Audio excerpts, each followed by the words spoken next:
But yo, you know what I mean? Y'all strike me as a crowd that I can be transparent with and share a little bit about myself. So this next piece I'd like to talk a little bit about relationships. Is that all right? All right. Well, I found myself in a situation, I don't want to say situationship because it was a little bit more than that to me. But I found myself in a complicated situation with a young lady that I, really cared a lot about. And I don't know if anybody here can relate, but sometimes communication can be going so well, and then all of a sudden you start to see the change. The text messages are no longer as frequent as they were. The communication, the time spending each other is not, starting to be a little bit strange. And before I actually had the opportunity to talk to her about this, I actually wrote this particular piece. I'd like to share it with y'all.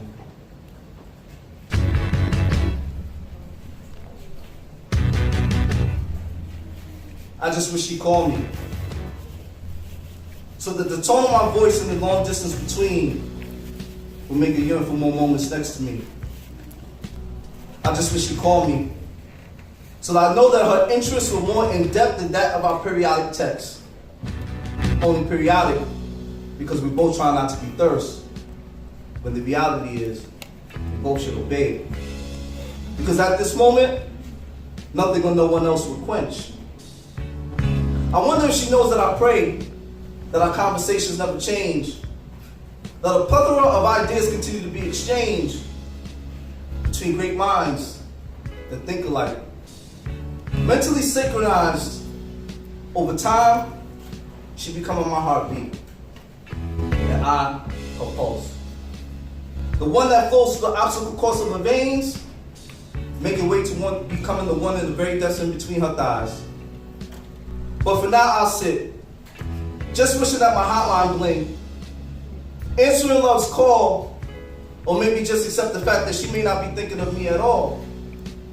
But that thought just doesn't seem right, not after all that we shared. And although sometimes we may disconnect due to our own personal hang-ups, we always pick up where we left off. That's the very reason why I yearn for her calls. But for now, I'll continue holding on, because you must say goodbye before you could ever say hello.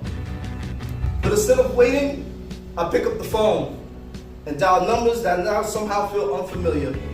It rings and rings with no response. But just when I thought that I had gotten my answer, here she is calling in on the other line. Seems as though she's hung up on the very thought of me too.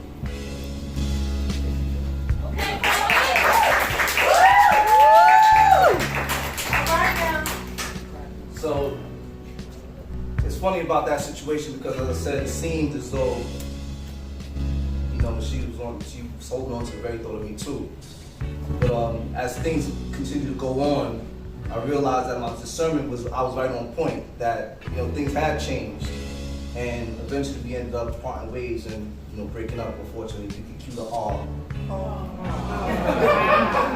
Right.